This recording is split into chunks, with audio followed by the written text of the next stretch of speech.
आज आम्ही धम्मांचल अजिंठा या ठिकाणी येऊन पोचलेलो आहोत।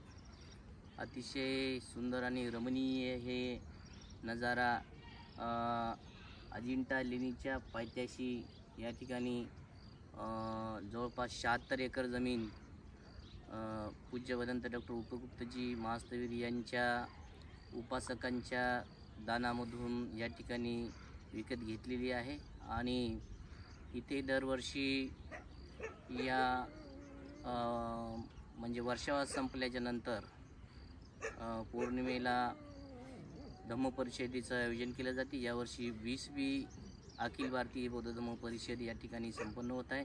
या इकडे मंडप वगैरे टाकलेलं आहे, इकडे यात्री निवास वगैरे बनवत आहे, तिकडे मंडप वगैरे टाकलेलं आहे। अतिशय रमणीय अशा प्रकारचं हे सर्व वातावरण आपल्याला पाहायला मिळते आणि इथे या ठिकाणी ही बुद्धमूर्ती गेल्या अनेक वर्षापासून अखंड दगडाची या ठिकाणी